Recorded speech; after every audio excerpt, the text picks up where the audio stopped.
Un gusto que nos acompañen acá en esta plática que hemos organizado que se llama La vida laboral después de la carrera. Y esta charla que quisiera que fuera de una dinámica un poco amena, un poco diferente a generalmente las pláticas a las que asistimos en la facultad,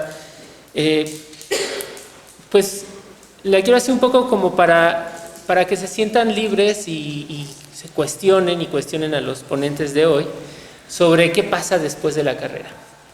Terminar la licenciatura, que pronto a lo mejor muchos de ustedes terminarán sus materias, luego seguirán una tesis o una tesina o todas estas formas nuevas de titulación, pero siempre terminar este ciclo de formación que inició, y como les digo a mis alumnos de la materia de políticas, inició cuando tenían 5 años y todos los días, ¿no?, asistieron a la escuela en un horario con tareas, etcétera. Llega el momento en el que ya no hay tareas, ya no hay clases, y entonces es un gran choque, porque de repente empieza toda esta angustia de ¿y ahora de qué me voy a dedicar?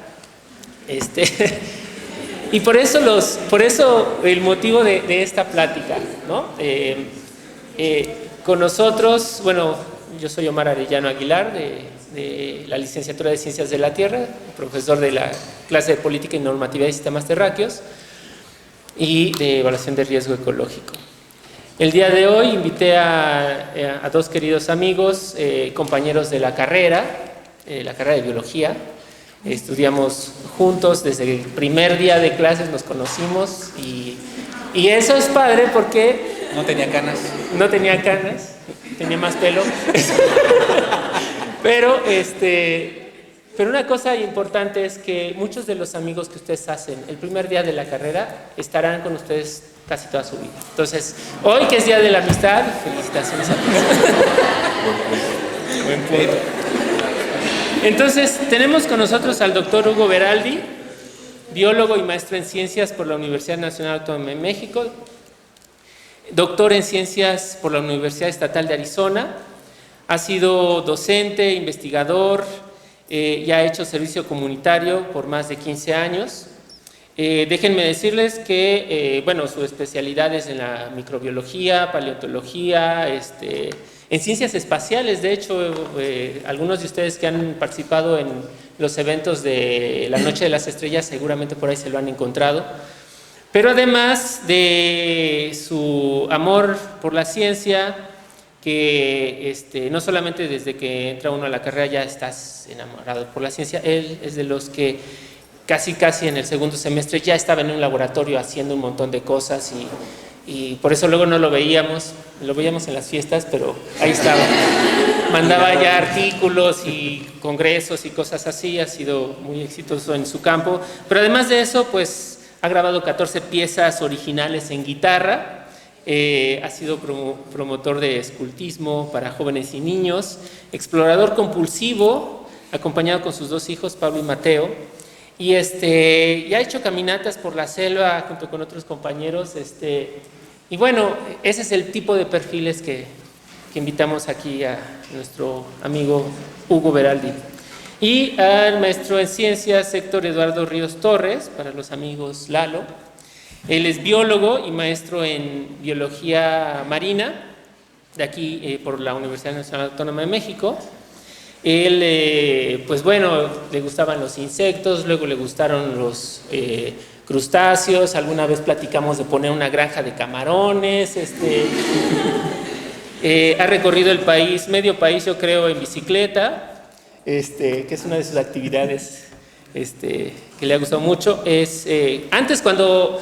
No, ahora que te avientan los coches y ya ves que haces armas todo una movilización por los ciclistas. No, él era de los primeros ciclistas que ahí andaban y que todo el mundo lo veía raro. Fue guía de turista, de ecoturismo particularmente, también técnico de campo, evaluador de proyectos en materia de impacto ambiental. A partir de 2008 fue consultor privado en temas ambientales, en proyectos de gestión ambiental, turismo, urbanismo, aspectos habitacionales, conservación, rehabilitación de manglares, tiene una empresa que se llama Recicla Peninsular, recicla gran parte del Tetra Pak de los hoteles en Cancún. De hecho, solamente vino a la Ciudad de México desde Cancún, ayer llegó para esta plática y hoy mismo se va. Y ahora sí le pedí que apagara su celular porque siempre está hablando con él, gestionando proyectos. Y bueno, y pues nada, vamos a empezar la charla, primero con Hugo, para que nos platique un poco qué pasó o cómo se enfrenta uno a esta nueva vida de ya no estar en clases y cómo empiezas con esta vida laboral. Bueno, él tiene experiencia en la parte académica, ¿no? La ruta académica que muchos a lo mejor pensamos seguir, pero bueno, hay otros que a lo mejor por diferentes motivos, pues uno anda de aquí para allá. Entonces, Hugo, te los dejo. Bueno, pues antes que nada, agradecerle a Omar que tuvo esta iniciativa. Todo esto salió de él.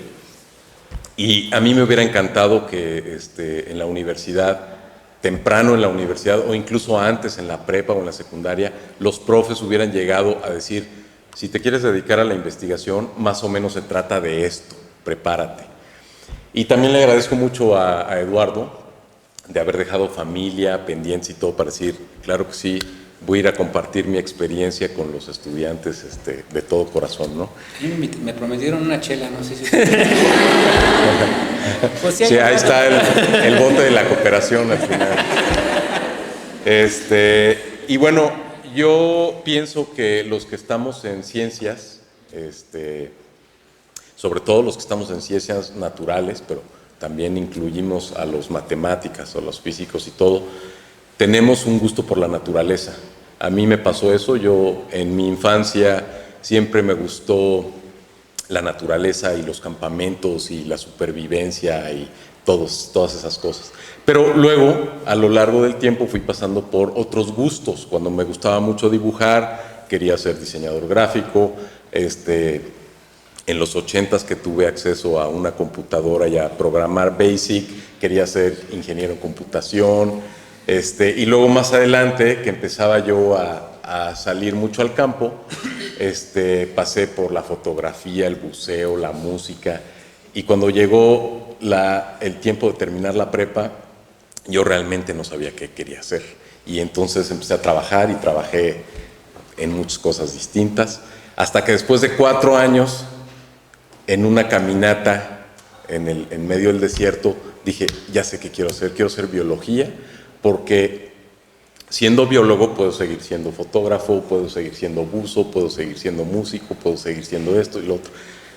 Y tomé un tren de regreso y hice mi examen, pasé, me metí y nunca en los 4 años, o más bien siempre en los 4 años que duró mi carrera más o menos, supe que le había dado al clavo, ¿no? Siempre tuve esa sensación de que le había dado al clavo.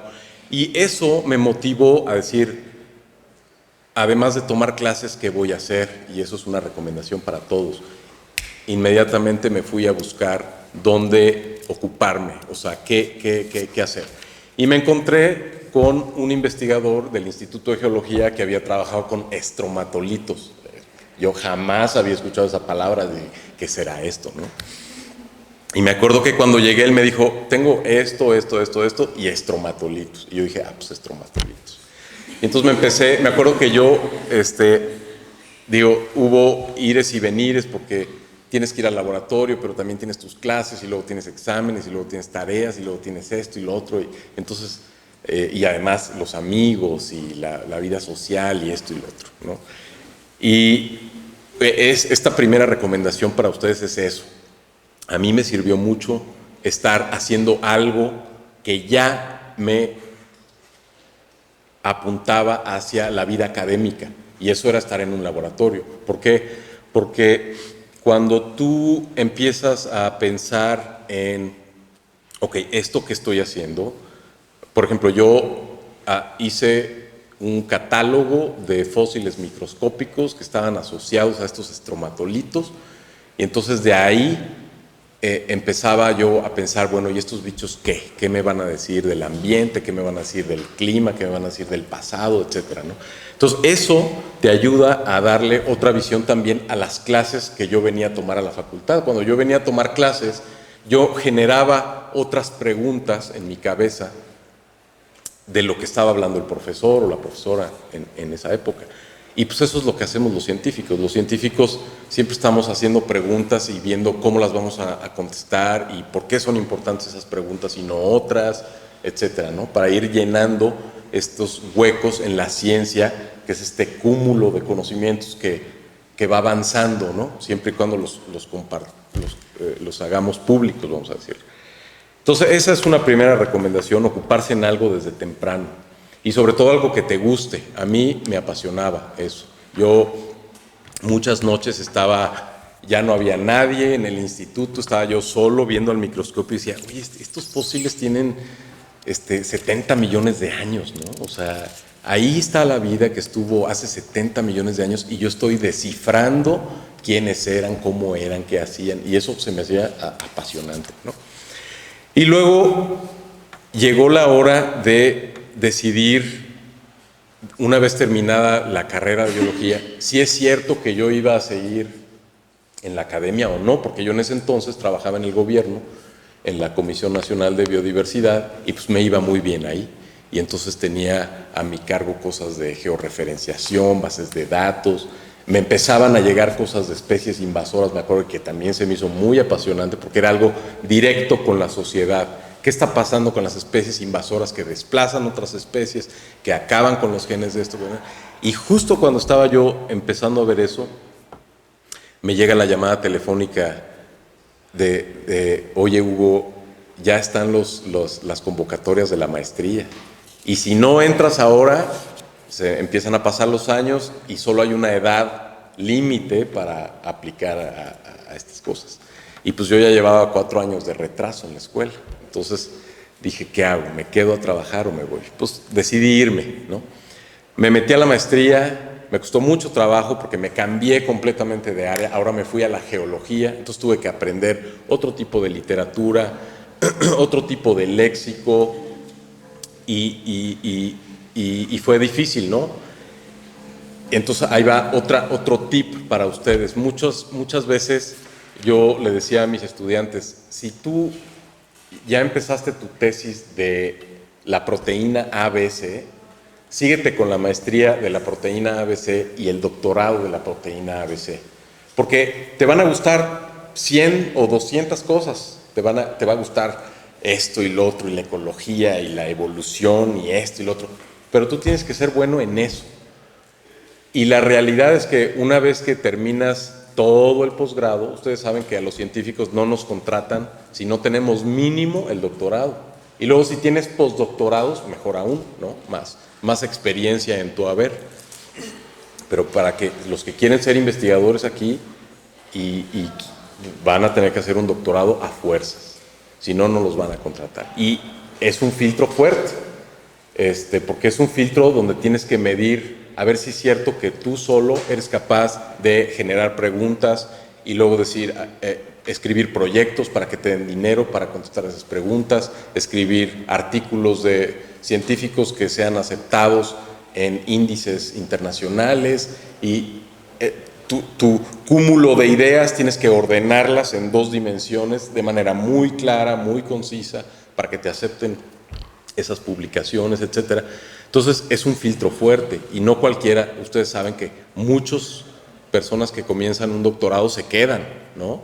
A la mitad del doctorado, y sobre todo si le hacen como yo, que yo fui brincando así de la biología de los fósiles, me pasé a la geología, que parece es cercano, pero es otro mundo.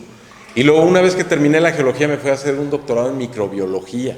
Y entonces yo cuando me dieron por primera vez una pipeta, de esas pipetas, no sabía ni cómo pipetear, ¿no? O sea, yo estaba acostumbrado a cortar rocas, a ver microscopios, a medir picos de esto y lo otro, y de repente me ponen a poner un microlitro de no sé qué y las enzimas no sé cuánto y una reacción de PCR y yo decía, híjole, ¿no? Ahí tuve que hacer uso de mis relaciones públicas para que los compañeros del laboratorio me ayudaron y me dijeron, no, mira, esto es así, así, así, ¿no?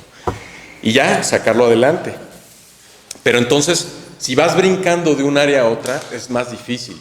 Si tú empiezas con la proteína ABC y te sigues con la proteína ABC, o lo que sea que estás estudiando, y por ahí te sigues a la maestría y el doctorado, la vida se te hace mucho más fácil. Porque después que terminas el doctorado y te quieres contratar como investigador, te van a pedir tres cosas, aquí y en el mundo: que investigues, que enseñes y que divulgues. Que investigues quiere decir que tienes que saber escribir proyectos para que te den dinero, que tienes que hacer preguntas que sean interesantes, que sean novedosas. No puedes estar preguntando lo que ya alguien preguntó y respondió y se comprobó que así era, ¿no? Entonces, si tú hiciste tu licenciatura, maestría y doctorado en esa misma línea, ya leíste toda la literatura, ya sabes qué laboratorios del mundo están trabajando con eso o qué grupos de trabajo están trabajando con eso, ya tienes una muy buena idea del tema, y el tema, aunque sea una proteína, no se agota. Siempre hay preguntas que estar haciendo y siempre habrá, a menos que el universo se vuelva estático, ¿no? Pero mientras no sea estático el universo, siempre hay preguntas que hacer, aunque trabajes con una proteína, ¿no? Y tú creas que ya se conoce todo de esa proteína, siempre hay una pregunta inteligente que hacer. Bueno, ok, ya hemos visto todo esto, pero ¿y qué tal que esto otro? ¿Qué tal que ahora vemos esta otra posibilidad, o este otro aspecto, o esta otra característica, ¿no? Siempre hay algo, ¿no? Y si tú ya seguiste esa línea siempre, pues tienes una mejor idea y te ahorras muchísimos problemas. Te ahorras problemas para publicar porque ya lo sabes, te ahorras problemas para decidir a dónde vas a ir de postdoctorado o dónde vas a trabajar, porque ya dominas muy bien ese tema. En cambio, si estuviste brincando de un área a otra, te cuesta, o sea, puedes ver un panorama más amplio, eso sí, te puedes volver mucho más interdisciplinario, pero luego cuesta más trabajo llegar a decir, yo me dedico a esto, que es mi caso, ¿no? Por ejemplo, yo empecé con fósiles microscópicos y luego con la geología entendí el contexto geológico de donde están esos fósiles, y luego con la microbiología y la geología pude dar un paso más hacia poder decir, por ejemplo, para entender esto de la geología, podemos hacer un experimento de microbiología y con esos experimentos de microbiología regresar a la geología y comprobar si esto está pasando, y si pasa hoy, y si pasó en el pasado, ¿no? Entonces, adquieres otras herramientas si vas brincando de área, pero te cuesta más trabajo. Y la verdad es que así como está el mundo hoy, yo le aconsejaría a los estudiantes que se ahorren esa fatiga, a menos que tengan una pasión que no va detrás de los beneficios materiales, vamos a decirlo así. Si tú estás buscando hacer dinero, dedícate a una sola cosa. Si tú lo que estás buscando es satisfacer tu pasión interna, pues entonces sigue tu instinto, eso sí. Bueno, la otra cosa es, bueno, ok, tienes que hacer investigación, entonces tienes que escribir, tienes que educar estudiantes que te ayuden, porque no lo puedes hacer todo, ¿no? Imagínate que ya estás en tu laboratorio y ya estás instalando tus microscopios y tu equipo y esto, y ya sabes a dónde vas a mandar las muestras de ADN y dónde vas a mandar los análisis de tal y cual, y ya tienes todo armado. Pero tú vas a hacer todo. ¿A qué hora vas a publicar? ¿A qué hora vas a ver a tu familia? ¿A qué hora vas a salir al cine? ¿A qué hora vas a hacer ejercicio? ¿A qué hora? O sea, no puedes. Y de repente resulta que hay estudiantes por aquí y por allá que comparten esa misma pasión, y entonces llegan, ¿no? Y te dicen, oye, yo sé de ti porque estoy en tu clase, o porque diste una charla, o porque vi un cartel, y yo quiero hacer esto. ¿Lo puedo hacer contigo? Sí. Y entonces ya tienes un aliado, ¿no? Y entonces tú le dices a ese aliado, mira, este proyectito se trata de esto y esto y esto y esto. Y entonces el estudiante se va entrenando ahí y va aprendiendo a usar los equipos que tiene que usar o los experimentos que tiene que hacer para ir contestando esas preguntas que tú le propusiste, ¿no? Y de ahí salen tesis. Y de las tesis salen publicaciones. Yo estoy en contra de los profesores que te dan un proyecto y tú terminas tu licenciatura y nunca se publica, ¿no? porque entonces tú estás haciendo ciencia, pero como se queda en el cajón, pues ya no es ciencia, porque la ciencia tiene que ser un conocimiento que se acumula y si se queda en el cajón, nadie va a saber de ella. Entonces la manera que nosotros los científicos usamos para divulgar, la primera es publicando, luego podemos hacer otras cosas, y más con los medios de comunicación que hay hoy, pero la primera es publicar. ¿Por qué? Porque necesitas avalar lo que estás haciendo. ¿Qué tal que yo hago un experimento y siento que todo está perfectamente bien y entonces creo que mi investigación va en la dirección correcta y de repente la someto a la opinión pública y resulta que no? Resulta que hay otras personas que pensaron distinto y que pueden comprobar que mi investigación está mal, ¿no? Entonces, esa ciencia se tiene que filtrar, ¿no? Porque lo que queremos que el conocimiento que queremos que se acumule, queremos que sea conocimiento validado, que soporte la tempestad de otras ideas y de otras pruebas, y entonces que se vaya consolidando para poder confiar en él, ¿no? O sea, por ejemplo, si los ingenieros hacen cohetes que nunca vuelan bien, pues es que algo está mal. Y hasta que hacen cohetes que vuelan bien, entonces decimos, la manera de hacer cohetes es esta. La manera de llegar a la Luna es esta, la manera de llegar a Marte es esta, etcétera, etcétera, etcétera, ¿no? Entonces, eso se tiene que ir consolidando y comprobando, no lo podemos dejar flojo, suelto. Por ejemplo, mi tema, ¿no? Que es entender la vida a través del tiempo y qué ha hecho la vida. O sea, si tú no entiendes bien cómo ha evolucionado la vida, pues vas a tener una perspectiva medio sesgada de lo que ves hoy allá afuera, las plantas que ves y todo, no entiendes bien su historia a través del tiempo porque no sabes qué pasó, ¿no? Entonces, ese conocimiento hay que irlo refinando para decir, estamos en esta curva del clima porque y estamos, tenemos esta biodiversidad por esta historia, ¿no? Por ejemplo. Bueno, entonces esa es la parte de la investigación que uno tiene que hacer. Luego la otra parte de la docencia, también hay que enseñarle a los estudiantes, hay que ir a dar clases, hay que ir a compartir ese conocimiento que uno tiene, eso lo van a tener que hacer si deciden ser académicos. Y la otra parte es la parte de la divulgación. Y pues cada quien tiene sus métodos de divulgar. Hay quienes son buenos hablando, hay quienes no son buenos hablando, hay quienes prefieren poner videos, PowerPoints o lo que sea para ayudarse, está bien. La cosa es que hay que entrarle a ese mundo de las comunicaciones, que no nos lo enseñan, no nos lo enseñan. Los comunicólogos deberían venir a darnos charlas a los académicos acerca de cómo divulgar nuestro conocimiento de una manera eficiente. Por ejemplo, si ustedes van a los congresos internacionales, van a ver pósters bonitos y van a ver pósters horribles que están llenos de texto así y no se entiende nada. Y esos pueden ser gente que sabe mucho, pero no sabe cómo comunicarlo.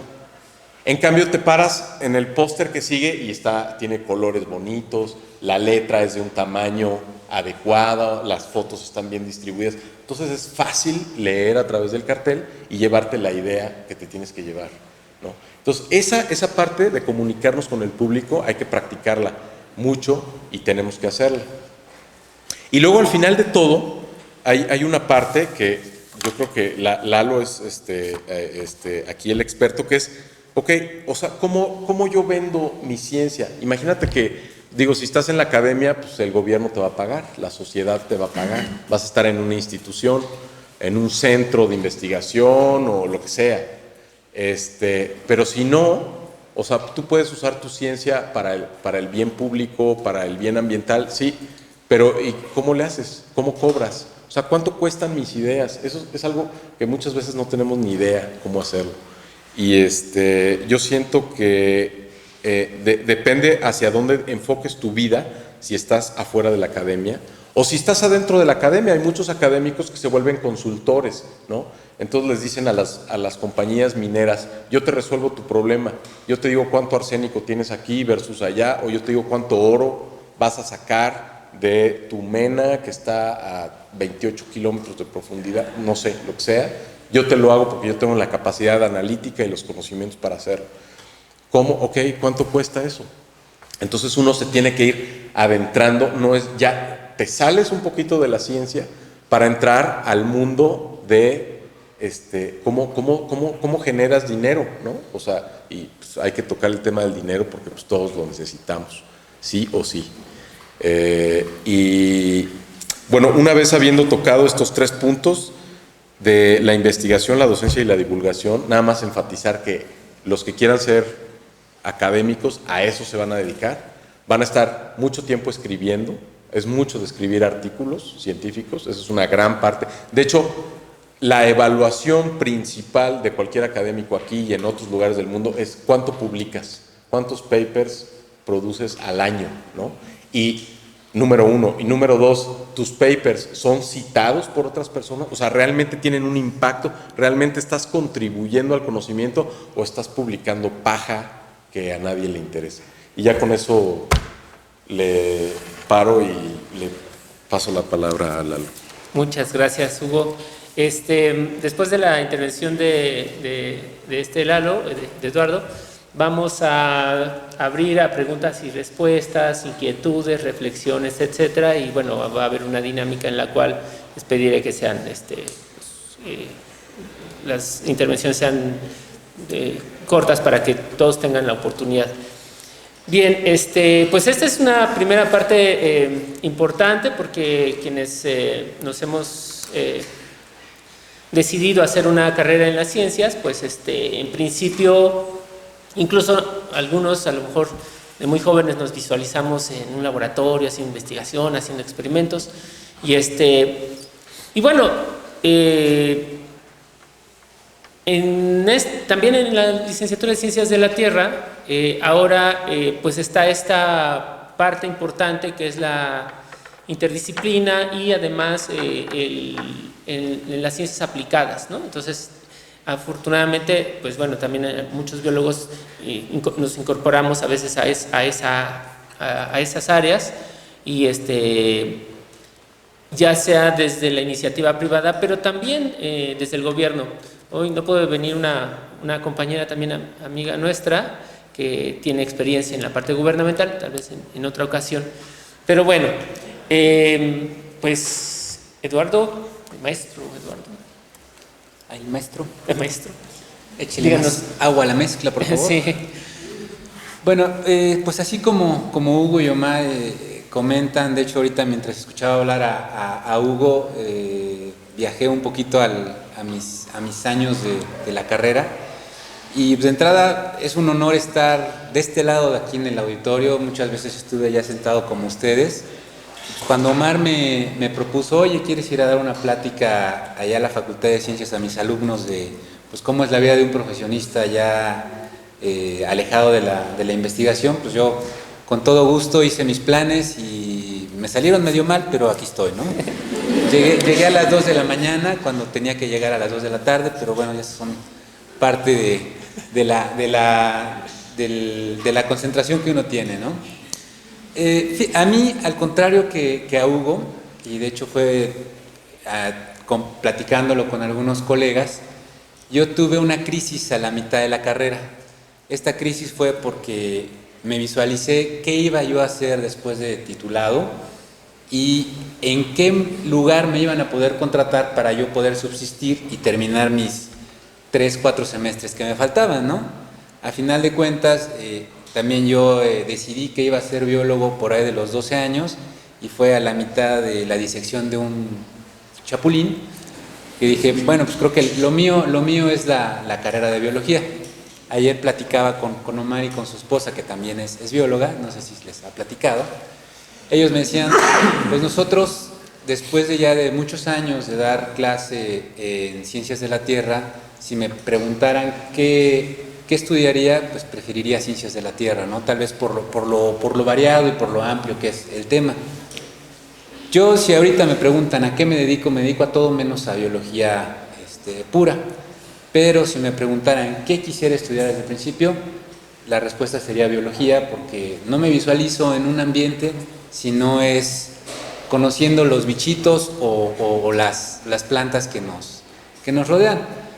Tal vez perdí un poco esa facultad de hacerme las preguntas precisas para el tema de una investigación, pero pues digamos después de mi crisis de la carrera empecé a ver que lo que a mí me interesaba es por qué estaba ahí esa especie, cómo se comportaba a su medio alrededor y qué hacíamos nosotros para mejorar o para empeorar este problema, ¿no? Y llegando las cosas, llegué a mi tesis de licenciatura. De hecho, trabajé con camarones peneidos, que son, para los que no sepan, los que nos comemos en los cócteles. Algunos habrán visto estos camaroncitos que le llaman tamaño cóctel y pensarán que son otra especie, ¿no? Lo que pasa es que aquí en México es lo que nos dejan para venta porque es la merma. Lo que se vende en el extranjero son unos camarones de 20 centímetros que se cultivan y se cosechan y se capturan aquí en las costas de México, ¿no? Mi idea era capacitarme en ese tema y eventualmente, como decía Omar, pues poner una granja camaronera. Los precios del kilo camarón de ese tipo para exportación estaban muy bien, entonces lo que yo necesitaba era saber tener el cómo hacerlo, ¿no? Sin embargo, durante mi tesis recuerdo muy bien una pregunta que me marcó y dije, bueno, creo que por aquí no va. Cuando yo en los planteamientos de mi tesis les dije, le platicaba a uno de mis asesores, es que yo necesito saber cómo está el medio social en donde se está capturando este camarón. Entonces me acuerdo muy bien la respuesta que me dijo: tú estás haciendo ciencia pura, tú no necesitas saber lo que es el factor social, tú dedícate a contestar estas 3 preguntas, lo demás vendrá después, ¿no? Pues ahí es donde dije, realmente quiero seguir en esto. Ahí salí, terminé la licenciatura. Y fue también un poquito ahí como le ocurrió a Hugo, en lo que yo tomaba la decisión de qué quería, qué no quería hacer, salió la convocatoria del posgrado. Lo que sí tenía claro era que hay que hacer un posgrado para al menos tener un acceso a una remuneración económica decente. Y pues me seguí de lo que es trabajar con camarones peneidos en ecofisiología, me fui a trabajar con peces intermareales, temas de fisiología en la costa de Quintana de Guerrero. Me aventé otros 2 años, ciencia básica, pero cuando terminé dije, bueno, ahora sí, creo que ya tengo el soporte académico para poder trabajar en algunos aspectos. Vamos a ver si encuentro puestos de trabajo relacionados con esto que yo trabajé, ¿no? Y pues, oh sorpresa, estuvimos buscando durante cerca de 2 años un puesto en donde yo pudiera tener algo relacionado a mi tesis de investigación. No encontré nada. Se abrieron ofertas de empleo de guía ecoturístico en Quintana Roo y ahí fue donde empezó mi andar ya en el tema de la iniciativa privada. Entonces, bueno, la siguiente imagen. Bueno, este tema de la iniciativa privada quise partir con este aspecto. La academia, la administración pública y la iniciativa privada. Normalmente se le suele llamar el bueno, el malo y el feo. El malo pues es la iniciativa privada, el bueno es la academia y el feo pues es la administración pública, ¿no? Habrá quien diga, no, es que el malo es la administración pública en conjunto porque lo corrompió la iniciativa privada. Y aquí voy a citar un poco una película que le gusta mucho a Omar, no sé si las utiliza como ejemplo en sus pláticas. No sé si han visto, ya es de rucos, La Guerra de las Galaxias, el famoso cliché de la fuerza, ¿no? El lado oscuro de la fuerza. Normalmente cuando platico con colegas y saben que me dedico a la iniciativa privada, me dicen, es que tú estás en el lado oscuro de la fuerza, ¿no? Ya te corrompió el dinero. Yo más bien me gusta pensar que transité de la... ¿Cuál es la palabra que te...? de ser un poquito... se me fue la palabra. Irreal. Ingenuo. Ingenuo. De ser un poquito ingenuo en la ciencia a enfrentarte al tema de la realidad. No sé si algunos vieron la última película de La Guerra de las Galaxias, afortunadamente yo no, pero leí los comentarios Y de lo primero que me quejo es que se tardaron 30 años para decirnos algo que en 2 películas podrían haberlo hecho, ¿no? Una es, bueno, existe la fuerza, están los puros, los blancos, están los corruptos, los Sith, totalmente negros, que allá estamos en la iniciativa privada. Pero finalmente esta última película dice, no, es que también hay un tercer grupo, aquellos que conocen el lado oscuro y el lado positivo de la fuerza y saben balancearlo, ¿no?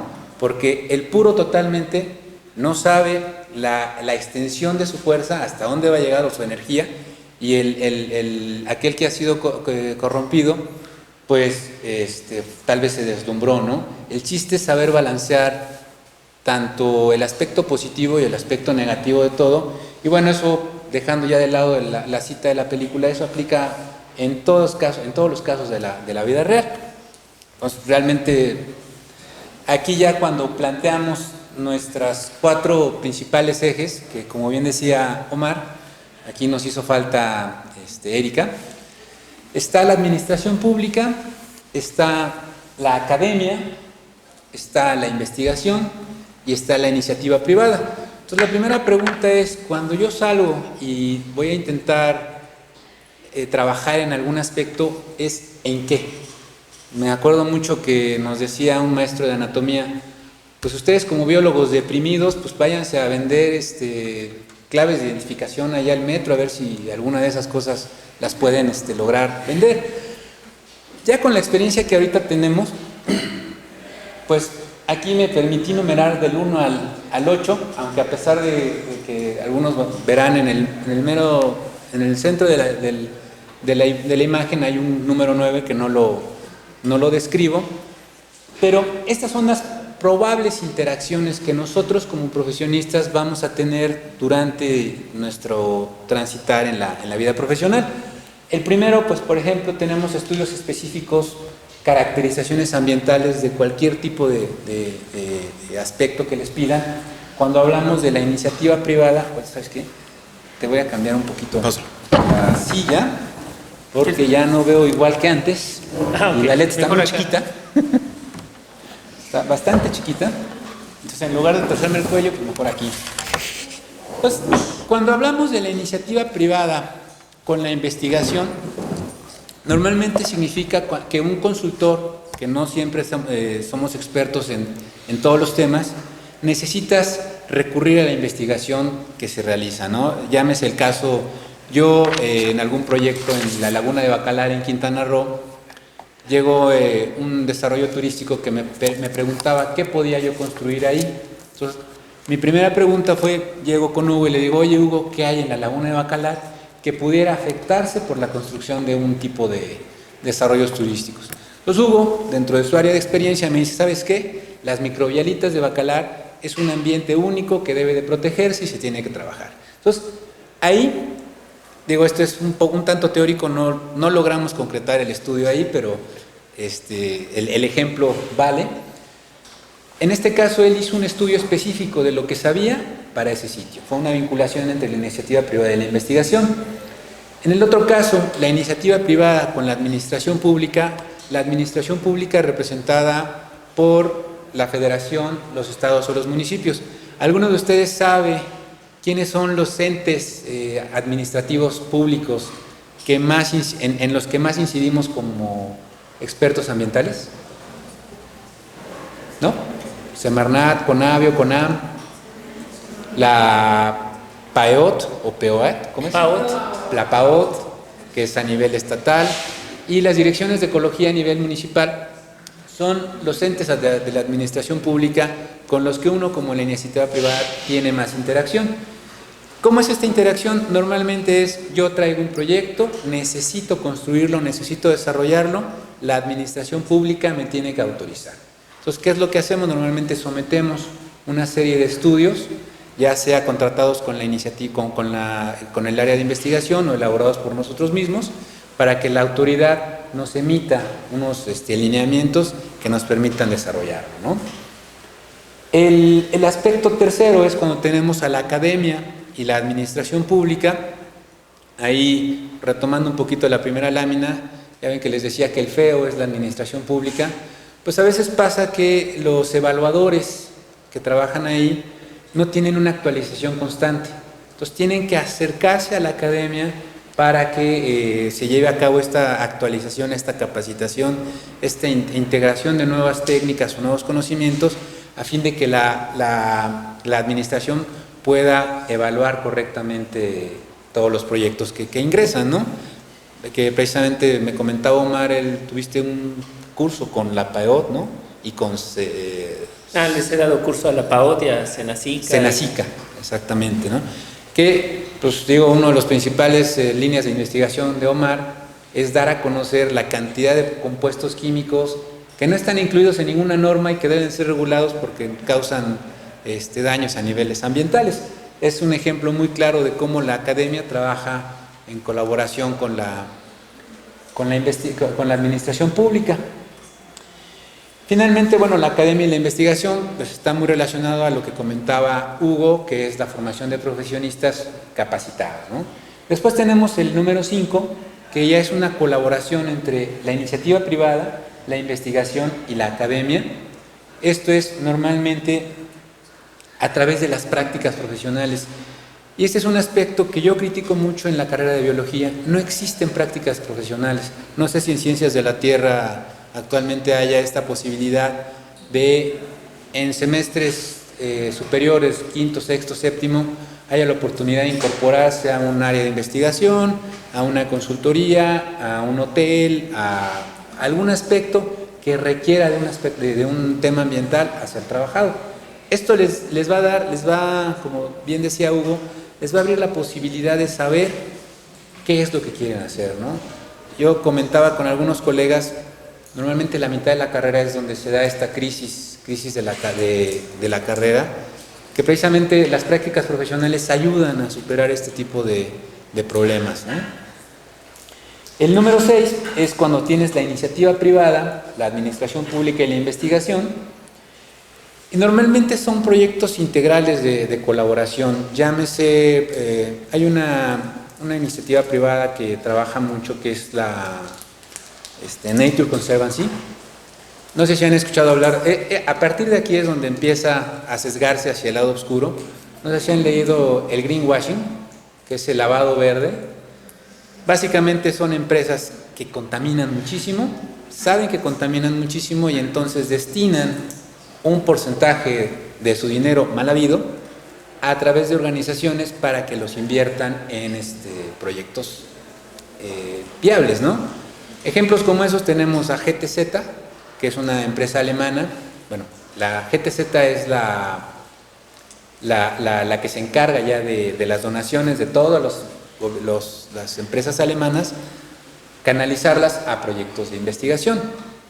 Otro ejemplo es Nature Conservancy, también recolecta todas las donaciones de las empresas internacionales y las aplica en áreas de conservación, ¿no? Entonces, este es un ejemplo donde pues, uno se empezaría a preguntar si el fin justifica los medios, ¿no? ¿Cuál es el propósito final? La conservación, pues los medios es a través de este tipo de aportes. Tenemos finalmente lo que es, el número 7, cuando colaboras la academia, la administración pública y la iniciativa privada. Y normalmente aquí ocurre que la administración pública, cuando se creó el tema ambiental, actuó de una manera muy centralista. Se creó la ley y dijo, yo como Profepa voy a regular en todos los rincones del país, voy a regular todos los aspectos con 10 personas. Entonces, con 10 personas no alcanzaron, ahí estas personas empezaron a corromperse. Entonces, en un esfuerzo por evitar la corrupción, se fue creando la delegación de responsabilidades en los distintos niveles de la administración pública. Esta delegación de responsabilidades tiene que ser a través de una capacitación, y esta capacitación normalmente, como la academia no puede ir a desplazarse a todos los lugares, además de que hay un tema ahí de quién paga y cómo se reciben los recursos, tiene que participar una entidad privada, llámese una ONG, una empresa, una consultoría, o incluso a veces personas particulares que son las que recuperan este recurso y las que lo ejecutan, ¿no? Lo ejercitan. Después tenemos el tema 8, que es el proyecto de actualización de inventarios ambientales o instrumentos legales, que es una colaboración entre la academia, la administración pública y la investigación.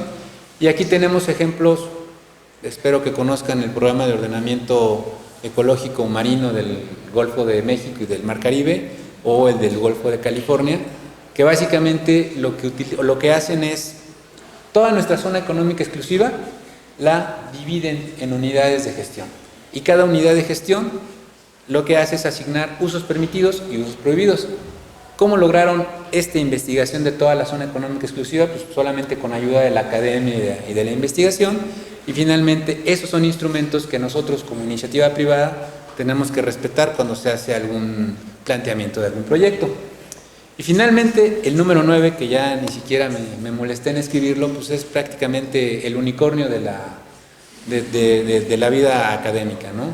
Es lo que debería de perseguirse, lo que los países del primer mundo llaman como la estabilidad, o hay una palabra muy bonita que yo la descubrí en ecología, pero que finalmente se aplica a todo, y es la resiliencia, ¿no? Un proyecto resiliente es aquel que hace una búsqueda de todas estas interacciones y finalmente es planteado de una manera correcta. Desafortunadamente, pues eso es un tanto utópico, ¿no? Regresando un poco ahora, ¿qué es lo que nosotros en la parte laboral en dónde nos podemos desempeñar? Pues aquí puse 3 ejemplos que son los más recurridos. En la iniciativa privada podemos trabajar como profesionistas en una ONG, laboratorios de marca, las escuelas. Digo, esto es más sencillo para un biólogo porque está la carrera de biología, para un manejador, que también está la carrera aquí, o para ciencias de la tierra es un poco más complejo visualizarse en qué parte de la escuela podrían estar, en primaria, secundaria o preparatoria, pero si está el puesto y tienen los conocimientos, pues adelante, ¿no? Despachos de consultoría. Y otros, pues que en otros a veces podríamos incluir hoteles o empresas, grandes empresas que ya están incorporando en sus plantillas laborales el término, aspectos relacionados con la calidad ambiental. Bueno, tal vez más adelante les explique eso, o si tienen alguna duda sobre eso lo platicamos. Y en el tema de investigación, universidades, centros tecnológicos, algunos laboratorios particulares. Y en la administración pública, como les comentaba, ya sea a través de la federación, estatal o municipalmente, ¿no? ¿Qué tipos de proyectos? Y aquí pongo aquellos en los que yo he tenido un poco de experiencia o algo de contacto. Como profesionistas podemos trabajar en proyectos urbanos, temas de vialidades, puentes, diseño de centros de población, proyectos comerciales. En proyectos habitacionales están unifamiliares, multifamiliares, condominales, turísticos, náuticos, recreativos, motorizados, no motorizados, ecoturísticos, también actividades no motorizadas, recorridos en áreas de conservación, turismo convencional, construcción de hoteles, operación de hoteles, actividades náutico-recreativas, costeros, todo aquello relacionado con muelles y marinas, rehabilitación de playas, restauración de ambientes costeros, colocación de hábitats artificiales. En temas industriales, como bien ponía el ejemplo Hugo, aspectos mineros, ubicación de menas de explotación, industria de la transformación o el manejo de residuos como tal, ¿no? Ahora, ya sabemos en qué área podemos desempeñarnos, pero nosotros, como especialistas en recursos naturales, ¿qué vamos a hacer si nos contratan para llevar el seguimiento de un proyecto urbano, por así decirlo, ¿no? Básicamente nosotros lo que tenemos que hacer es verificar cómo se va a estar llevando a cabo el aprovechamiento de este recurso, de los recursos de los que va a hacer uso este proyecto, ¿no? Puede ser a través de aspectos de vida silvestre, aprovechamientos forestales, generación de residuos sólidos, manejo de zona federal, productos pesqueros, aprovechamientos pétreos o riesgos ambientales. ¿Esto cómo funciona? Les comentaba que hace poco yo tuve la oportunidad de colaborar en un proyecto federal que es de la construcción de un parque público en un área natural protegida. El proyecto en sí tardó cerca de un año en presentarse y en autorizarse los proyectos, y finalmente, dentro de la serie de condicionantes de restricciones ambientales que había que considerar, pues era que la empresa contratista tenía que ser muy específica en el manejo de sus procesos, ¿no? Entonces de repente uno hace el ejercicio, bueno, ¿qué es lo que va a ocurrir en este parque? Pues van a construir vialidades. ¿Estas vialidades de qué manera van a afectar? Pues la primera imagen que yo tenía es, tienes una foto aérea, tienes la huella del proyecto, y ahí es en donde tú tratas de imaginarte qué pasaría, ¿no? Si tú colocas concreto, si tú construyes vialidades, si tú tienes árboles en la zona, pero realmente no acabas de comprender cuál es el impacto total del sitio hasta que no lees un catálogo de conceptos que el contratista genera. Estos catálogos de conceptos, y aquí voy a hacer un pequeño paréntesis a qué se refiere. Normalmente en las carreras de ingeniería y arquitectura hay materias que te enseñan a cuantificar el costo de tu trabajo. Es decir, si yo voy a construir un edificio como este, tengo que elaborar planos de conjunto, planos isométricos, planos de instalaciones eléctricas, planos de instalaciones sanitarias, pero no nada más para saber cómo se van a ver, sino, por ejemplo, si uno de plano de instalaciones sanitarias tengo que hacer tramos de 10 metros con curvas de nivel y voy a tener que superar un desnivel de 10 metros, tengo que saber cuántos codos, cuántos tubos de media pulgada, cuántos clavos, cuántos kilos de concreto, cuánto alambre, cuánto arena voy a necesitar para construirlo. Y esos insumos tienen que venir de algún lado y tienen que ser transportados de alguna manera. Entonces, para eso yo necesito tener un camino. Si estoy hablando de un hotel que se va a construir en medio de un manglar, pues eso tiene una mayor relevancia, porque necesito, antes de construir el hotel y cuantificar la huella que va a tener el hotel, la huella que va a tener un camino. Entonces, cuando uno cuantifica basado en un catálogo de conceptos, es mucho más fácil este trabajo. Normalmente a los ingenieros nunca les dicen que sus obras van a impactar sobre un ambiente. Ellos, el tema ambiental prácticamente es una clase que les falta, al igual que a nosotros nos falta esta clase de cuantificación de recursos económicos. Y finalmente eso es lo que en ocasiones causa un mal seguimiento o una mala interpretación ambiental de todas las obras. Les pongo, por ejemplo, el Aeropuerto Internacional de la Ciudad de México. Ese, estoy seguro que hay, bueno, la manifestación es creo que 800 hojas, pero son solamente un checklist donde dicen se cumple, no se cumple, y los planos son cerca de 2000 planos, pero en ningún momento hay un catálogo de conceptos que esté calificado respecto a los aspectos ambientales de cómo se va a contaminar por el transporte o por la ejecución de la obra, ¿no? Entonces, esos son ejemplos en donde nosotros tenemos un gran déficit de cómo llegar a una correcta revisión de la obra. Pero, ¿qué es a manera de guía o de tip? ¿Qué es lo que nosotros, cuando estemos frente a un proyecto a desarrollar, qué es lo que tenemos que medir, ¿no? Si estamos en el tema del agua, cuando tenemos cualquier tipo de proyecto, vamos a medir su aprovechamiento. ¿Cuántas aguas se van a generar? Aguas hervidas, aguas negras, aguas grises, aguas de desecho industrial. ¿De dónde las vamos a extraer? Cuando estamos en el tema de la atmósfera, el tema administrativo, ¿qué es lo que vamos a llenar? Vamos a tener que estar ejecutando el cédulas de operación ambiental, cuántos contaminantes vamos a estar generando.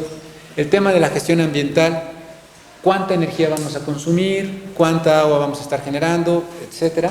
El tema de la energía, cuánta descarga vamos a generar. Bueno, eso ahorita no me viene a la mente cómo está el tema.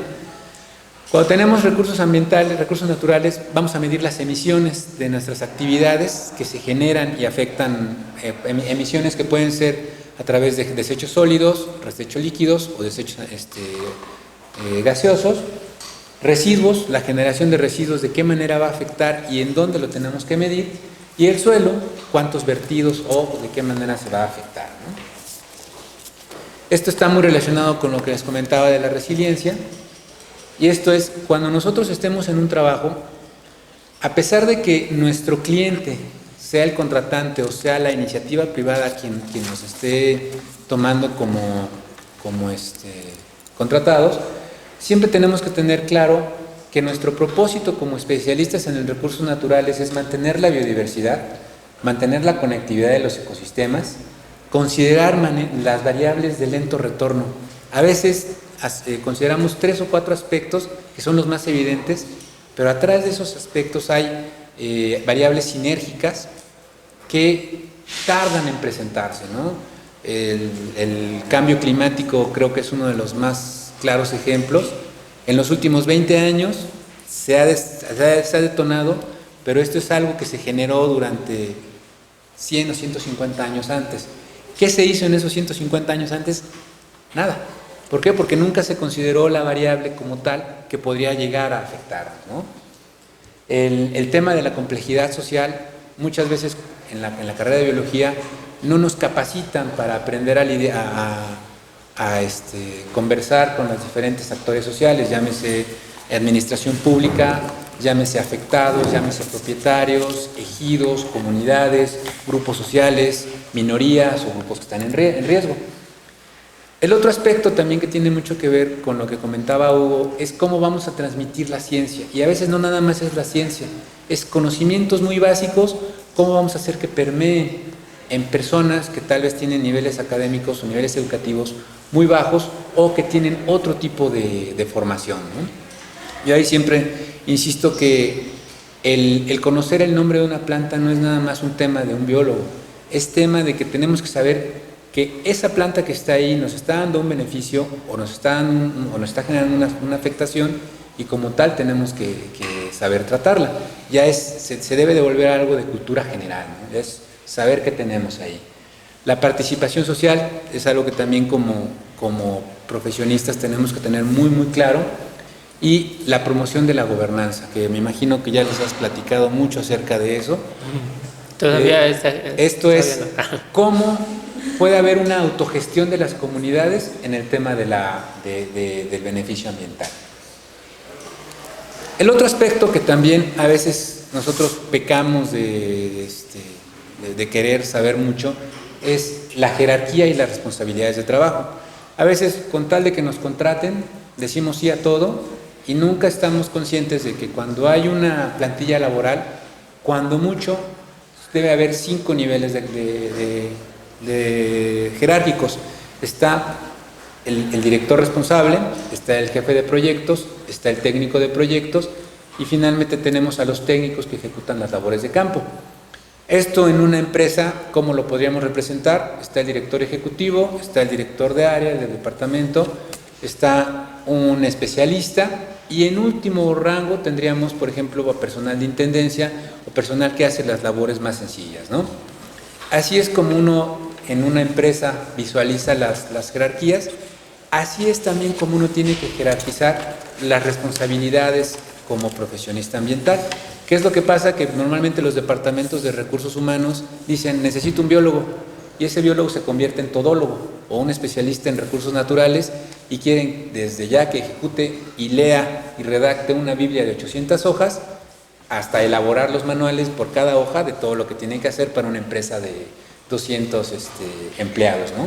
Entonces aquí siempre tenemos que tener muy claro que todo trabajo vamos a estar con la estructura de la organización, va a haber un nivel ejecutivo, un nivel medio táctico y un nivel operativo.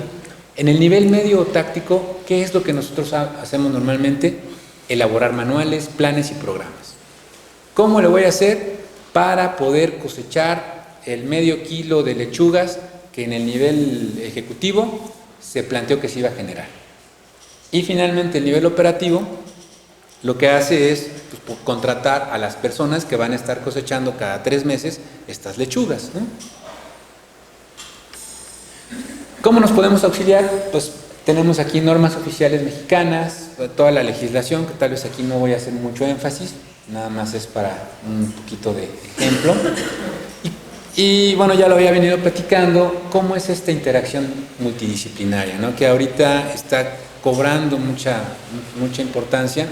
Yo siempre les platico a los arquitectos y a los ingenieros que les hizo falta unas clases de biología para que salgan de sus palmas, su pasto y sus florecitas, que las quieren sembrar en todo proyecto, ¿no?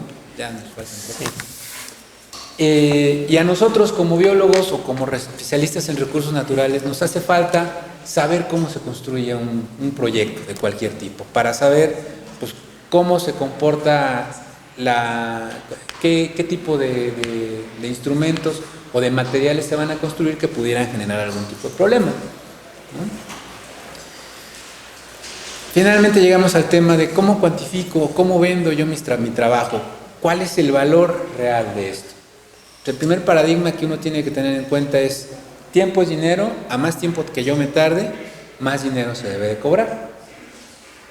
El segundo término es: está bien que tenga tiempo, pero no puedo yo decidir que me voy a tardar un año en ejecutar un diagnóstico ambiental, porque los trabajos que uno tiene que ejecutar no son tesis, no tenemos que probar una hipótesis, tenemos que sacarle la fotografía en ese momento y esa es la imagen o la información que va a requerir la autoridad o la persona que lo esté necesitando.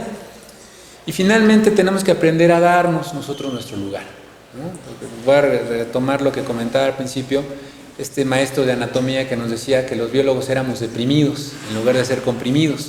Deprimidos porque estábamos muy cerca del suelo, no sabíamos vender, no sabíamos defender nuestro trabajo. Hay que estar, como de alguna manera, comprimidos, mirando siempre hasta arriba y saber pelear nuestro trabajo y defenderlo, ¿no? ¿Ante quién? Ante un contador, ante un abogado, ante un arquitecto, ante un ingeniero. ¿Por qué? Porque ellos, al no conocer lo que nosotros trabajamos, siempre van a minimizarlo. Es que eso no se necesita. Lo importante es que la edificación esté terminada, ¿no? Y a veces pues nosotros tenemos que auxiliarnos mucho de la autoridad. Si la autoridad ejerce y aplica correctamente las leyes a través de multas, sanciones y clausuras, la sociedad y la iniciativa privada va a empezar a valorar más el trabajo que nosotros como profesionistas realizamos. Además de lo que ya todo se sabe a través de la educación ambiental, hay que evitar, se me fue la idea, bueno, entonces, a lo mejor nos continuamos al siguiente punto. Esta es una reflexión muy personal. Como les decía, yo me titulé en ecofisiología de organismos acuáticos. Llevo casi 20 años trabajando aquí en iniciativa privada y en ningún momento he tenido que volver a tocar el tema de fisiología de organismos acuáticos. Al contrario, he tenido una gama bastante amplia de proyectos, ¿no? Pero al final de cuentas, para mí no es tanto el punto que yo aprendí o el tema sobre el que me especialicé, sino fue la capacidad de búsqueda y de análisis lo que me ha servido para poder enfrentar cualquier otro proyecto. Es decir, la tesis, para mí, las dos tesis que ejecuté no fueron el objeto de especializarme en organismos acuáticos, sino de dónde obtuve la información, cómo analizaba la información y cuáles eran las preguntas concretas que yo respondía con esto, ¿no? Otro aspecto, ya brincando un poquito sobre esto, es cuál es la forma de contratación cuando nosotros estamos en la iniciativa privada. Y estoy seguro que a muchos aquí ya les va a interesar, bueno, ¿qué puedo hacer? La primera pues, es ser asalariado, es la forma más sencilla de trabajar. Ustedes no tienen de qué preocuparse más que de elaborar el proyecto y cada fin de mes o cada quincena recibir su pago. Más nada. Honorarios, que los honorarios normalmente son por proyectos cortos. La diferencia entre un asalariado y uno que se paga por honorarios es que el que recibe pago en honorarios tiene que pagar sus propios impuestos. Normalmente el asalariado recibe 10,000 pesos y el de honorario recibe 16,000 pesos. Dice uno, no, pues es que estoy ganando más. Sí, pero a eso hay que descontarle todos los impuestos que uno tiene que pagar. El otro aspecto es, no me contratan ni por honorarios, no me contratan asalariado, pero me están ofreciendo un empleo por iguala. ¿Qué significa este empleo por iguala? Pues es algo así como rentar tu tiempo aunque no lo necesiten. Es decir, un hotel me dice, yo necesito asesoría a cualquier hora del día. Llámese 6 de la mañana, 10 de la noche, pero no quiero que estés aquí todo el tiempo. Entonces, la forma de contratación es iguala, es un precio mucho menor. O sea, si como les decía el asalariado gana 10,000 pesos, Una iguala normalmente la estás pagando o la estás cobrando en 5,000 o 4,000 pesos. Pero la ventaja de la iguala es que tú puedes tener 5 o 6 al mismo tiempo y como no estás asignado a un horario, puedes disponer de los tiempos y eventualmente cuando también requieren de tus servicios, pues también puedes incluso aplazarlos si tienes algún compromiso en ese momento, ¿no? Entonces es bastante versátil la igual. El chiste es darse a conocer para poder tener clientes. Otras formas de contrato son por proyectos y una forma que engloba casi todo esto es a través de consultorías. Y aquí estoy seguro que han escuchado hablar del tema de consultoría, no nada más en esta plática, sino en otros aspectos. Y la primera pregunta sería, bueno, ¿quiénes son consultores? Los más comunes son los médicos, los odontólogos o los abogados. Pero ¿qué es lo que se hace en una consultoría? Básicamente lo que hacen es comparar los aspectos que trae el cliente, o puede ser el enfermo, con generalidades previamente existentes, cuadros clínicos. No sé si les ha pasado cuando van al doctor, van describiendo los síntomas y el especialista les va diciendo, ¿y les ha salido una erupción de esta manera? ¿De qué tamaño era? ¿Ha tenido mareos, vómito, temperatura? Lo que hacen es tratar de compararlo con los cuadros clínicos que ellos tienen. Para poder tener eso, tanto los médicos, los odontólogos y los abogados han tenido clases especiales de clínica para médicos, clínica para odontólogos o prácticas profesionales para abogados. En nuestro caso, como especialistas en recursos naturales, carecemos de esta práctica, ¿no? Entonces, pretender ser consultor en el momento en que uno sale de la carrera, pues es ser un poco pagado de sí mismo porque carecemos de la experiencia, estos cuadros de comparación para poder ofrecer las alternativas. Platicaba ayer con Omar que a veces si uno sigue los pasos o trata de ejercer el método científico para resolver algún proyecto, tal vez sea la forma más rápida de llegar a nuestro objetivo, ¿no? Saber desde el principio cuál es la salida correcta. Pero si tú ya sabes desde el principio cuál es la salida correcta, te pierdes el conocer cuáles son las puertas erróneas o las alternativas que no funcionan. Entonces, cuando alguien llegue a pedirte una consulta, pues serías un mal consultor si únicamente les haces la selección de esta salida sin explicarles cuáles son los porqués de que no sigan estas salidas equivocadas, ¿no? Entonces, a veces, para lograr ser un consultor, pues, es necesario equivocarse varias veces a fin de ir creando tus propios cuadros clínicos, ¿no? Comparándolo con los médicos. Y llegamos al otro aspecto, ya nada más faltan dos, que es el generador de cotizaciones. Por cada 1,000 pesos que uno recibe en una consultoría, si ven, el 19% los asalariados es de lo único que se preocupan. Todo el resto, para ellos no tiene presencia. Cuando uno contrata proyectos, tiene que tomar en cuenta viáticos del personal, salarios de ese personal, equipamiento, costos directos, depreciación de equipo, impuestos y utilidad. Y si se fijan, el porcentaje de los impuestos aparece por ahí un 31%. Eso es en el mejor de los casos. Hay países como por ejemplo Suecia, que el 61% de los ingresos es impuestos, ¿no? Digo, hay una gran diferencia de realidades entre Suecia y nosotros, ¿no? Pero siempre que hagan un proyecto, tomen en cuenta esto. Van a gastarse papel en impresión, van a gastarse viáticos, ya sea el camión, el vehículo, todo. Van a rentar equipo especial, honorarios de técnicos, van a tener que considerar asesoría de colaboradores, van a tener que pagar honorarios especializados, tienen que tomar en cuenta una ganancia, porque si no, pues, ¿para qué trabajan? E impuestos. Y finalmente hay otro aspecto final, que a veces nosotros llegamos a este proyecto por una recomendación. En el primer mundo, esta recomendación tiene incluso un nombre, que es la reference fee, o la cuota de referencia.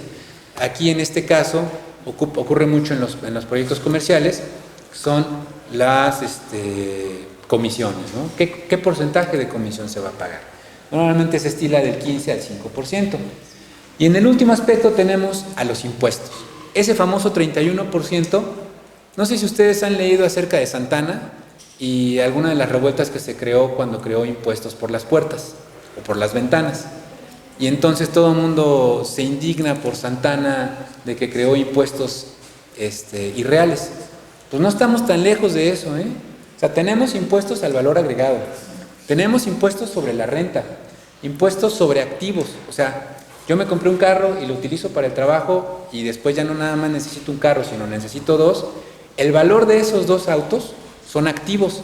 Esos generan un impuesto anual que yo tengo que estar pagando, adicional a mi IVA y a mi ISR.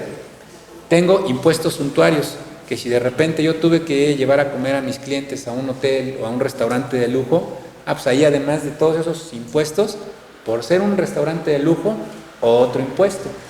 Están los impuestos estatales, donde por ejercicio de profesiones tenemos que pagar un porcentaje.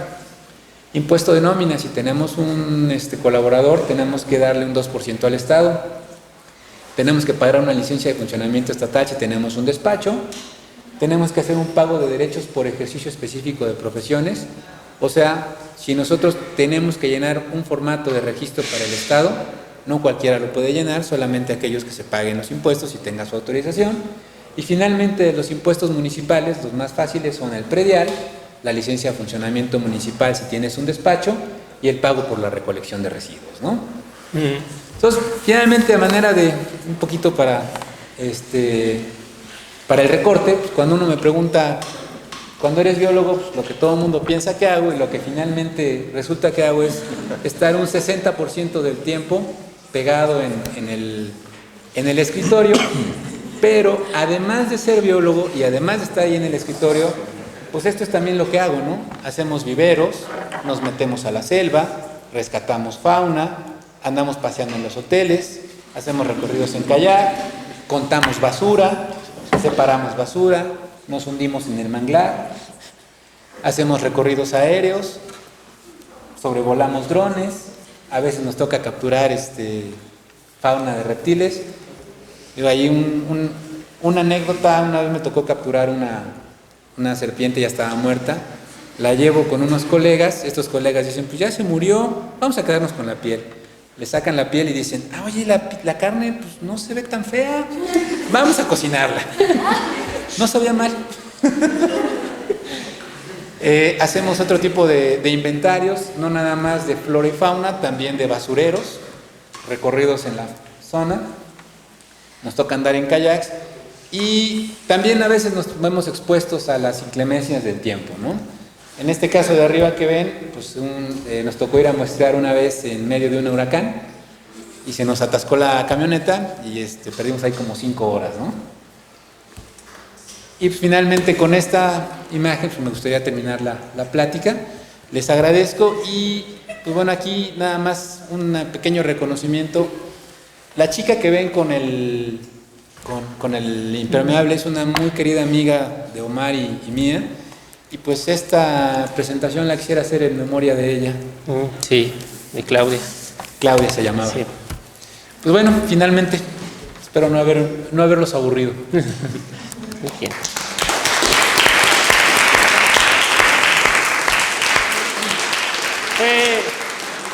Muchas gracias a Lalo. Nada más quiero hacer una rápida lista de recomendaciones de los ambos participantes.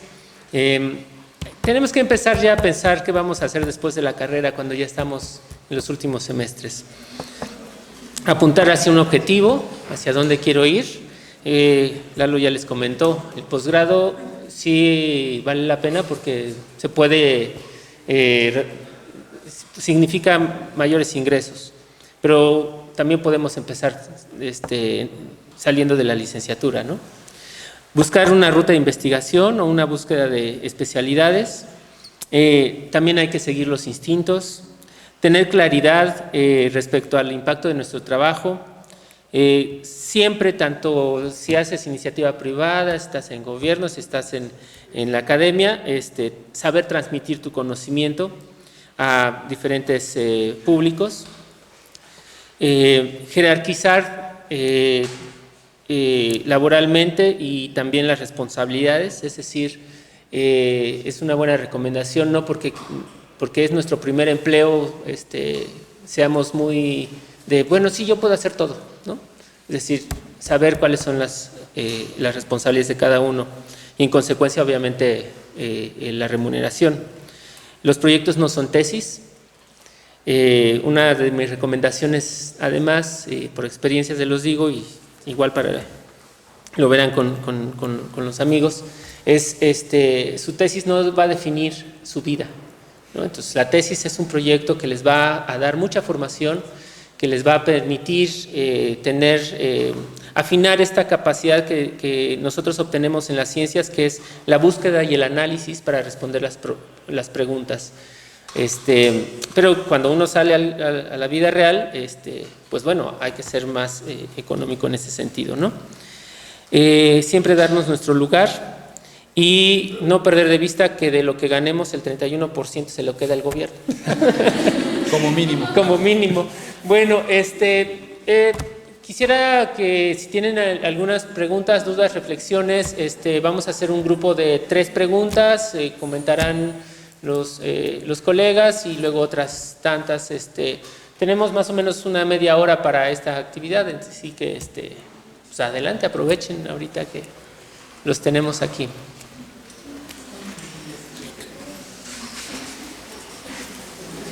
Yo agradezco mucho que hayan generado este espacio para compartirnos un poco de su vida profesional. Y bueno, yo tenía una pregunta que nos hablaba que el doctorado pues, es como un filtro pues, bastante amplio hacia las personas que quieren dedicarse a la investigación. Pero una vez teniendo como ese grado académico, ¿qué tan difícil o qué tan fácil es conseguir una plaza como investigador? Muy buena pregunta. Una vez que tienes el doctorado, ¿cómo le haces para conseguir trabajo? Tienes que moverte en el mundo de tu línea. Primero tienes que decidir si quieres regresar a tu país o si quieres quedarte en tu país o regresar a tu país o estás dispuesta a vivir en otro lugar, ¿no? Siguiendo tu trabajo y tu pasión. Una vez que decides eso, buscas dónde tus conocimientos pueden florecer en su máxima expresión, y una vez que encuentras esos lugares, mandas tu carta de motivos. Yo quisiera pertenecer a este laboratorio o quisiera estar en esta universidad por esto. Esa es una manera. La otra manera es buscando convocatorias. En internet hay muchas convocatorias donde dicen: la universidad fulana de tal busca a una persona que tenga este perfil, y entonces si tú te identificas con ese perfil, mandas todos tus papeles y entras a un sorteo, ¿no? Y entonces hay universidades que te entrevistan a distancia, hay otras universidades que te quieren presencial, donde tienes que dar una clase, donde tienes que entrevistarte con los profesores de ahí, ¿no? Y si ellos consideran que das el ancho, pues te quedas. Y la otra es, si tienes manera de conseguir recursos, tú puedes gestionar recursos para crear una línea de investigación donde no necesites necesariamente estar en un centro. Por ejemplo, en países de primer mundo hay mucha gente que consigue recursos para montar sus propios laboratorios y llevar a cabo su propia investigación. Y entonces le hacen investigación a empresas, y dentro de los dineros que se generan, ellos tienen tiempo para hacer sus propias investigaciones, por ejemplo. Es lo que se me ocurre aquí. Muy bien. Por allá. Sí, tú. ¿Cómo se inició una iniciativa privada? O sea, comenzó ayudando en consultorías, comenzó en proyectos, comenzó lanzándose a honorarios. Directo. Bueno, esa tiene toda una historia amorosa detrás, pero no, básicamente yo llegué contratado como guía de turistas. Lo que pedían como requisito era licenciatura en biología, facilidad en actividades exteriores y la posibilidad de mudarse a Cancún, ¿no? Desde ahí fue la posibilidad de mudarse a Cancún, fue la parte sentimental, pero el llegar allá también es un tema importante porque yo carecía de conocimientos respecto al ambiente laboral. Entonces a mí me dijeron, tú vas a ganar de sueldo base 3,000 pesos. Y conforme hagas tours y hagas recorridos, pues vas a subir a tu sueldo, que va a ser aproximadamente 15,000 pesos. Y todo lo que más que sean propinas, pues ya es tu ganancia, ¿no? Entonces resulta que teníamos meses muy buenos y meses muy malos. Y en los meses muy malos, pues no sobrevivías con 3,000 pesos. Eso fue una de las causas de que renunciara a ese trabajo. Pero lo importante de aquí es que yo desconocía que tenía ¿cómo se llama esto? Beneficios legales. O sea, no me podían obligar a hacer más trabajo del que yo no, de derechos laborales del que yo estaba, para el que yo fui contratado.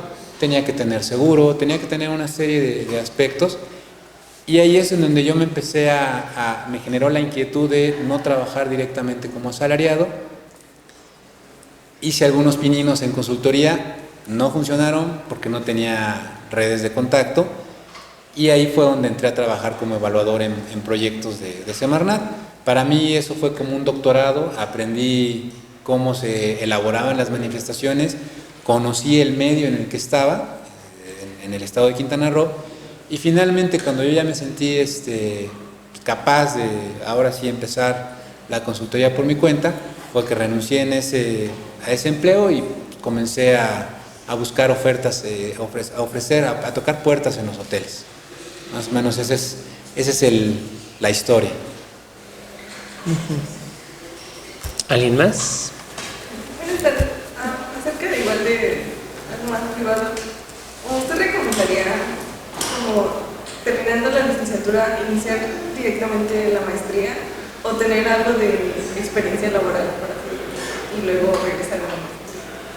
Aquí, yo creo que personalmente, tanto como dijo Hugo y yo, aquí el tema que tenemos es la carrera contra el tiempo, ¿no? O sea, si a ti ya te urge, voy a poner mi situación, ya no depender de la familia, ya no vivir en un espacio de estudiante, ya tener una vida profesional más acorde a los 30 años que uno tenía, pues tal vez ahí la prisa sea por empezar a ganar dinero. Pero a veces cuando empiezas a ganar dinero te empieza a ir bien, y entonces dices, no, es que la beca en la maestría, no sé ahorita cuánto estén, en mis tiempos estaban en 5,000 pesos y los salarios estaban en 10,000.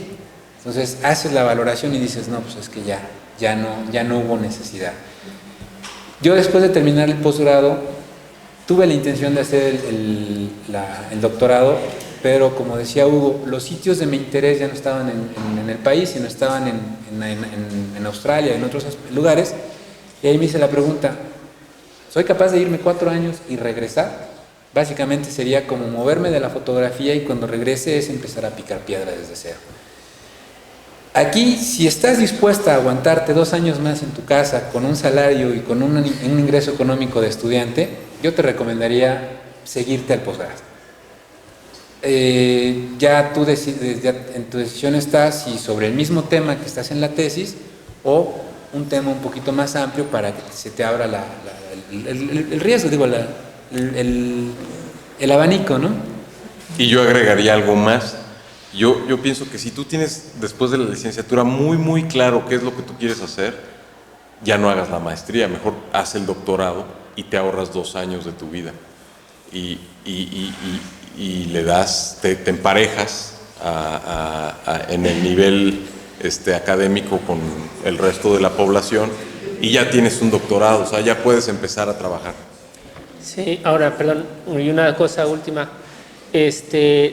También se vale darse como un año sabático para poder asimilar todo este proceso. Les digo que es muy fuerte, esto de salir de la carrera es muy fuerte, entonces hay que asimilarlo. Y trabajar, a veces, en mi caso, por ejemplo, mientras me titulaba, o sea, mientras estaba en las revisiones de la tesis y todo eso, tuve la oportunidad de trabajar en gobierno, y después ya entrar al posgrado. Y eso me dio mucha seguridad de mí mismo, porque ahora tienes que ver si eso que aprendiste realmente lo aprendiste y qué tan seguro eres respecto. Y solamente en la vida laboral te enfrentas. Y ahí también al mismo tiempo te das cuenta si sí quieres un posgrado y esta vida, o quieres un posgrado para especializarte y seguir en la vida laboral de iniciativa privada o de gobierno, cosas así, también se vale, ¿no? O sea, yo creo que es una decisión individual. Sí, tú tenías un... Respecto a lo del doctorado después de la licenciatura, ¿cómo es el proceso cuando quieres regresar? O sea, bueno, por ejemplo, lo haces en el extranjero y aquí para validarlo, o sea, porque he escuchado que hay como problemas con la maestría y así, o sea, porque aquí se necesita como forzosamente, o no sé, es que no sé. No, el doctorado, o sea, una vez que tú terminas un doctorado, tu manera de acreditar tu doctorado es publicando, generalmente. Aquí creo que en México piden una publicación, pero en otros países te piden 2, 3 publicaciones, y entre más tengas mejor, ¿no? Y además te dan un título de doctorado, entonces tú ya llegas con tu título a pedir trabajo. Si tienes suerte, digo, un año antes de terminar tu doctorado te pones a buscar trabajo, ¿no?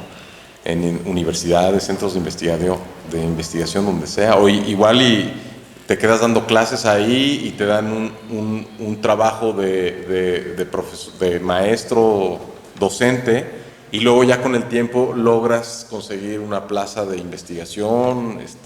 Digo, hay 1000 caminos. Yo lo que digo es que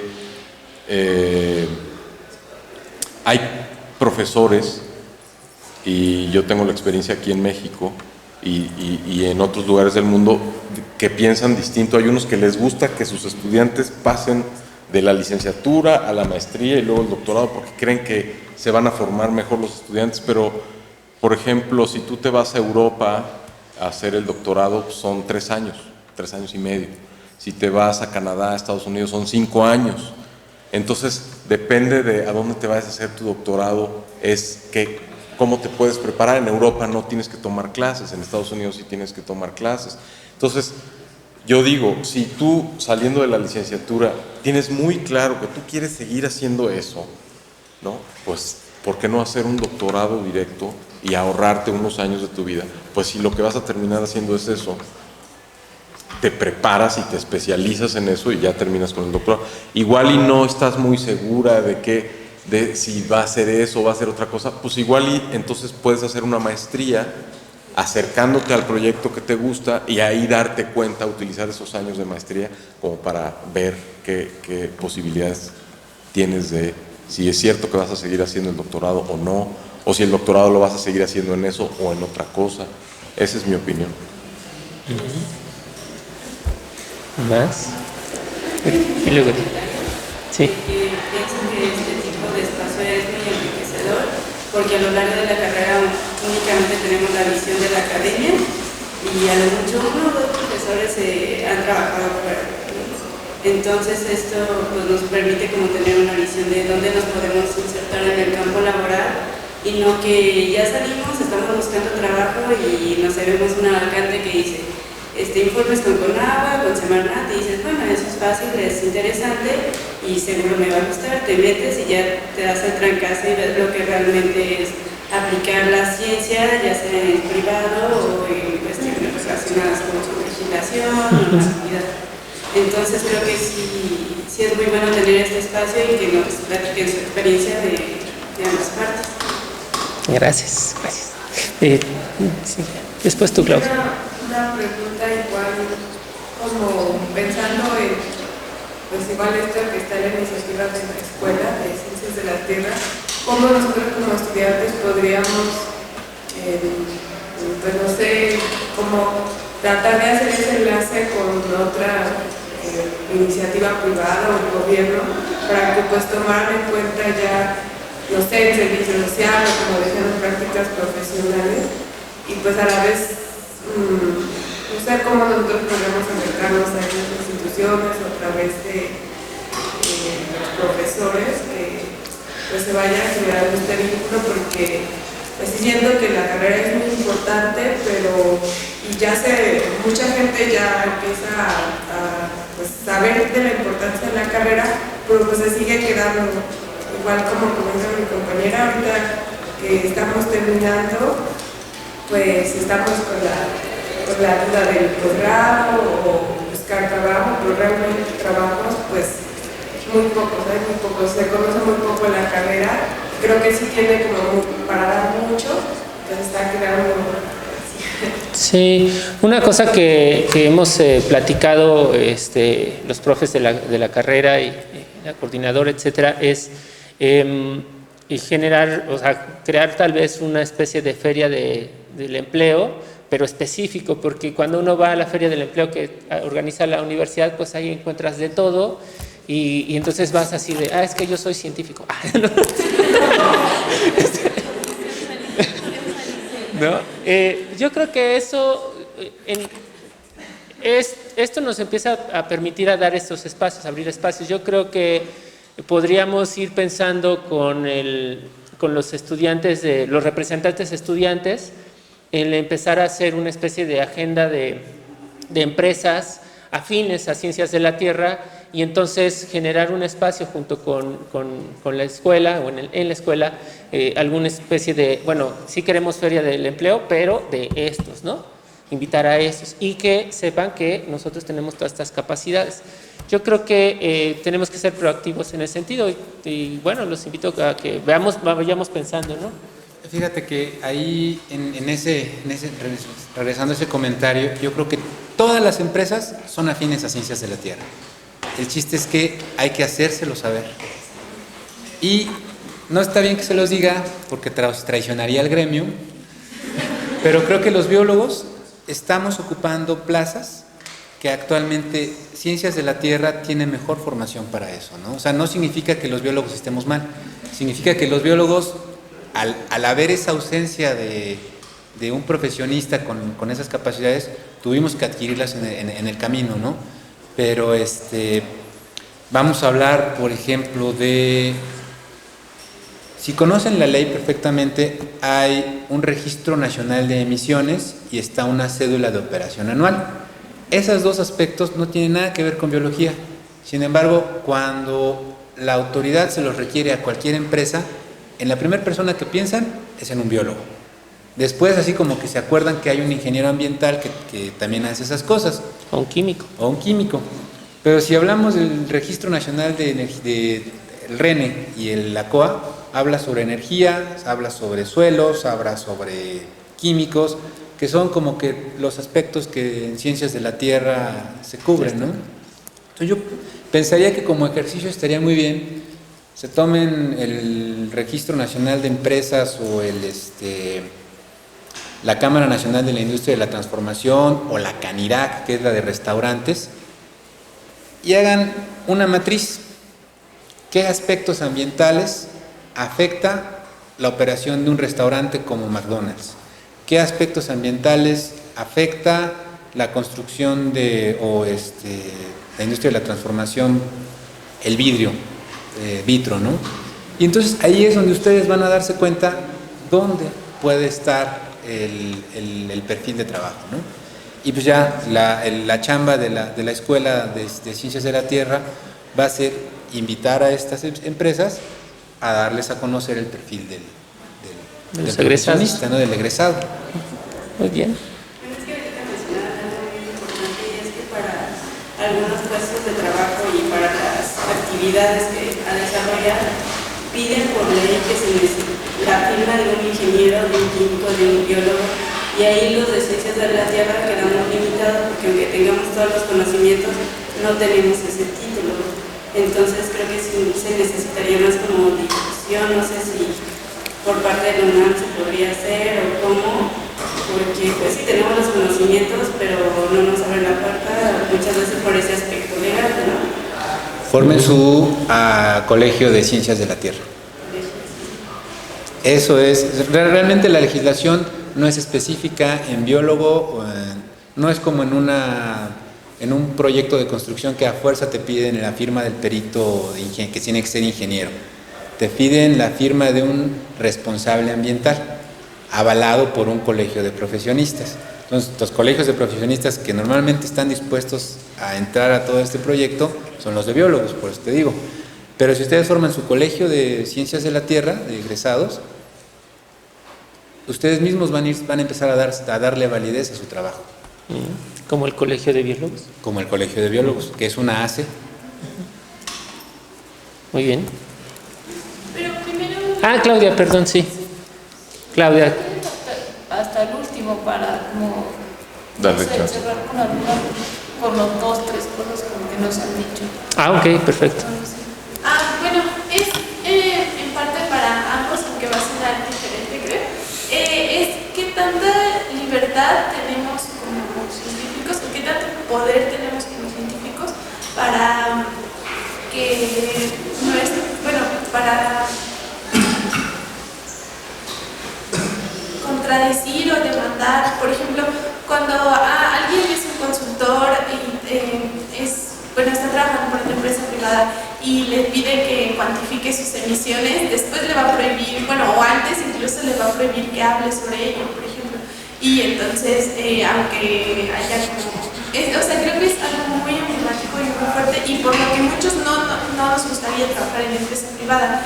Pero por otro lado, como científico estás muy limitado, porque, si tú trabajas en un instituto, no sé con qué derecho podría, tomar muestras de algo e ir y descubrir que están matando cosas. O no sé. Entonces, ¿qué? En ambos, aún no, en mi visión aún no veo como... Bueno, déjenme hacer un comentario y luego se los dejo.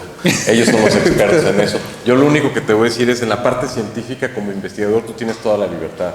Cuando a ti te contratan, tú te asignas a ti mismo una línea de investigación. Pero dentro tú puedes ser audaz y proponer una línea que es gigantesca. Por ejemplo, la astrobiología, que incluye todo. No importa qué carrera hayas estudiado, ¿no? Sino qué preguntas quieras responder. Entonces ahí tú eres libre de hacerlo. Ahora, y puedes ir a tomar muestras de donde quieras, siempre y cuando no le pises los callos a nadie o tengas los permisos para hacerlo. Pero la otra parte de si te metes o no en problemas, pues, que te la digan quién es. Yo me acuerdo mucho que hace unos años un doctor aquí del Instituto de Física, muy respetado y ya viejito con bastante y todo, nos estaba contando que descubrió con su acelerador de partículas que las latas de chiles son cancerígenas, pero dijo, no puedo decir eso porque pongo en riesgo el nombre de la UNAM y pongo en riesgo, no nos podemos meter como en eso, porque van a demandar a la UNAM, no a mí, y cosas así. A ver. Bueno, ¿Todo al final? No, primero. Y ahí es donde dicen que estamos en el lado oscuro, por eso. Es el CIT. Bueno, mira, existe el contrato de confidencialidad cuando tú eres contratado por una iniciativa privada, pero también existe un instrumento legal que se llama contrato. En este contrato tú puedes poner todos tus términos y también la empresa puede poner todos sus términos, y normalmente hay cláusulas donde los resultados se los reservan para fines particulares, pero también si a ti te están contratando con el propósito de efectuar las mediciones a través de los instrumentos y técnicas más novedosas y reconocidas por la ciencia en esencia es neutral. Entonces todo lo que tú detectes, sea bueno o sea malo, tú tienes la obligación de reportarlo. Depende mucho la forma en la que tú firmes el contrato. Ojo, si son contratados, si están ya en la iniciativa privada, por favor firmen siempre contratos. Y en los contratos asegúrense de estas cláusulas que queden muy muy claras, porque si uno tiene cargos de conciencia o uno tiene no cargos de conciencia, sino preocupación por la sociedad, o nos contrata Monsanto para que hablemos maravillas de ellos, pues qué tanto estamos dispuestos a hacer eso, ¿no? Y eso se refleja en un contrato.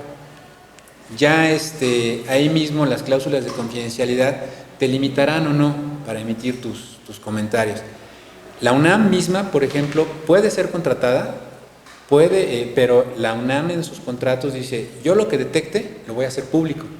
Pues por eso también es que la UNAM no la contratan mucho, no porque no sepan, sino porque dicen, no, pues es que yo lo que encuentre lo voy a publicar.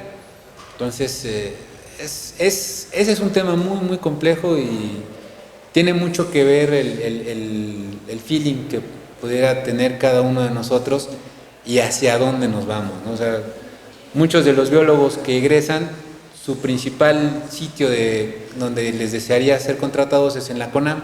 ¿Por qué? Porque persigue fines de conservación. Pero cuando se saturan los puestos de la CONAM y se van a otros lados, pues es cuando ya empiezan estos cargos de conciencia o estas dualidades de sentimientos, ¿no? Sí. Quizá el tema te lo dejo a ti, Bueno, sí, la UNAM bueno, los que nos dedicamos al trabajo acá en la UNAM o en las universidades, a veces sí pueden aparecer estos cláusulas de confidencialidad, generalmente, por ejemplo, desarrollos tecnológicos que van a terminar en patentes o cosas así, cuando alguien está pidiendo ese servicio. Pero si nosotros dentro de o sea, los desarrolladores tecnológicos de la universidad, pues bueno, la UNAM puede patentar, etcétera, ¿no? Publicar la información que puede ser un poco sensible, pues bueno, una cosa es publicarla, que puede ser a través de una tesis, un artículo científico, una nota, un informe técnico, y otra cosa es el ponerlo en el periódico, ¿no? ¿Cómo se llama? El más amarillista que tenga. Alarma. La alarma, ¿no? Y o sea, esa es la diferencia entre publicar, ¿no? Y la otra es realmente hacerlo de manera como así, ¿no? Sin un cuidado de todos los aspectos, ¿no? Aquí mi recomendación, yo creo que la primera que tiene que estar en su lista es mantener una ética profesional, ¿no? Mantener esa ética profesional te va a dar primero muchos beneficios. Vas a estar tranquilo porque estás haciendo las cosas bien. 2, mientras mejor ética profesional tengas, lo más seguro es que más te van a contratar, porque tú les vas a poder decir con pelos y señales qué es lo que está pasando y las recomendaciones propicias para corregir algunas cosas.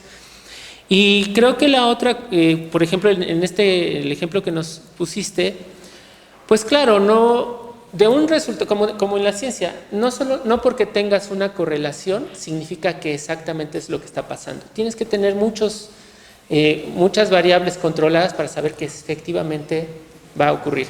En el área de la contaminación ambiental, a lo largo de décadas, los científicos en Estados Unidos se han enfrentado en un diálogo con las industrias, con el gobierno, etcétera. Y realmente no puedes decir que algo es cancerígeno si no tienes toda la investigación alrededor, porque, como saben, bueno, la clase que yo doy, una sustancia química puede ser un medicamento o puede ser un veneno. Depende de la concentración, la exposición, el individuo, las rutas, etcétera. Yo creo que en ese sentido no es así tan fácil, no te lo vas a encontrar muy seguido ese tipo de aspectos. Más bien te puedes encontrar tal vez a la hora de autorizar la construcción de algo, en donde ahí sí la ética profesional tiene que ser tu guía. Y muchas veces esa ética profesional, incluso como costos, puede ser que te digan, no, pues usted ya no lo queremos aquí. Ah, bueno, está bien, ¿no?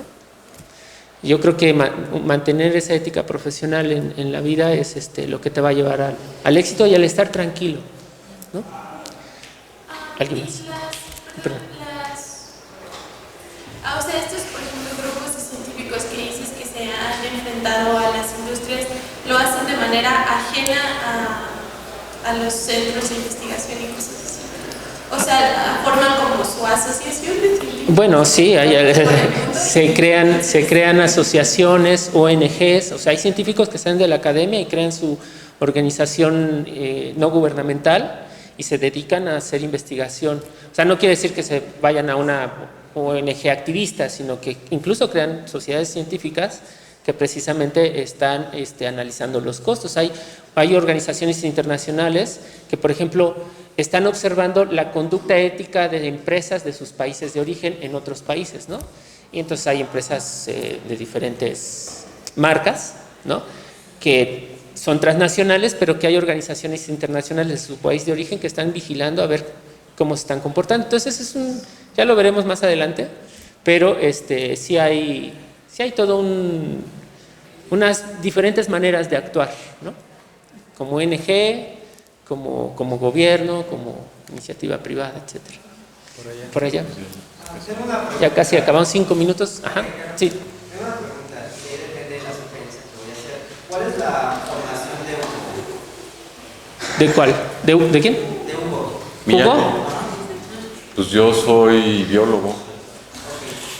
Mi sugerencia creo que sería que el espacio que se ha formulado está muy bien, creo que nos da un panorama de lo que se puede realizar, pero creo que se ve un tanto limitado para ecología.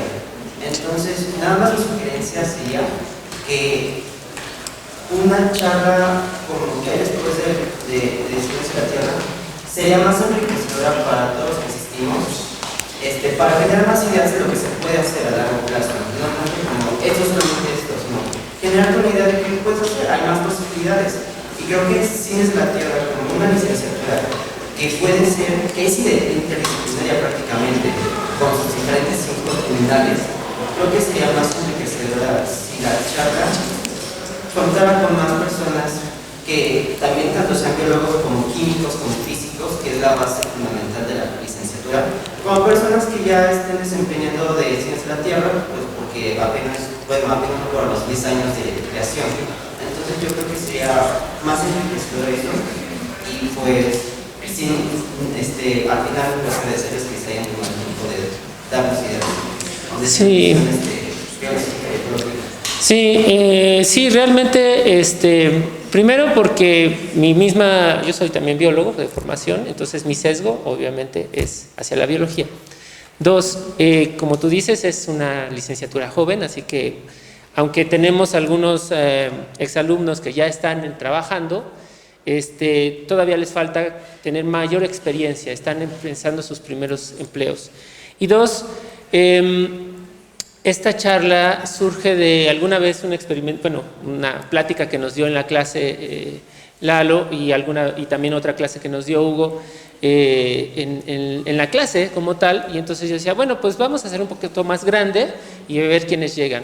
Y sí, yo creo que lo que ahorita estamos viendo es que sí hay una necesidad de más áreas, incluso de biólogos y de físicos y matemáticos seguro, pero es un inicio, y así siempre empiezan las cosas. Esto es el inicio, y después vienen muchas otras, ¿no? Ya aquí hay una idea que se siembra entre ustedes, es el Colegio de Ciencias de la Tierra Asociación Civil, para apoyar a la hora de contratos. Y los estudiantes también tienen la libertad de organizar un foro de una semana donde haya un módulo para físicos, para biólogos, para ciencias de la tierra, esto y lo otro. Sí. Y ustedes organizarlo, y aquí ya hay auditorios y hay maneras de hacer difusión. Y la otra es tú, con tu iniciativa, a ti, a lo que te guste, también ir a consultar al ecólogo oye, ¿de qué se trata la ecología? ¿Qué te dedicas? Muy bien. Nada más para terminar, cerrar, Claudia, un minuto, 2 minutos. Ya se acabó, ya. En realidad, yo vine nada más para apoyarles y todo eso. Ellos son mis compañeros de generación, yo me dediqué a otra cosa. Pero bueno, finalmente hay 2 o 3 cosas que no se han mencionado, y es como para recomendarles, por ejemplo, que ustedes por ejemplo, la gente, o sea, los que quieran hacer un posgrado, por ejemplo, pueden asistir a los seminarios de los laboratorios de los temas que les interesan, ¿no? Eso es como que un acercamiento, ¿no? Por ejemplo, de alguna materia que les guste o algo así, preguntarle al profesor que si pueden asistir a los seminarios de su laboratorio, ¿no? Y bueno, ahí como que yendo a esos seminarios también tienen chance como de observar muchas cosas del laboratorio, ¿no? Y aún ya estando en un laboratorio tienen como chance de, por ejemplo, observar qué tipo de estudiantes, por ejemplo, prefieren el director de laboratorio, el jefe de laboratorio, ¿no? Porque hay veces que sí hay como sesgos de las personas que apoyan, ¿no? Por ejemplo, ahorita como que hay mucha competencia y entonces, por ejemplo, pueden no apoyar precisamente a estudiantes de ciencias de la Tierra, ¿no?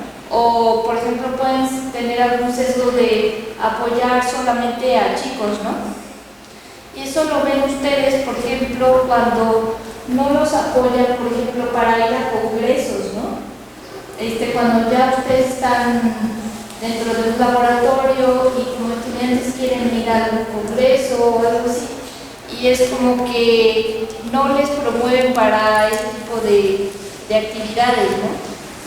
Y entonces, como que es una recomendación importante, ¿no?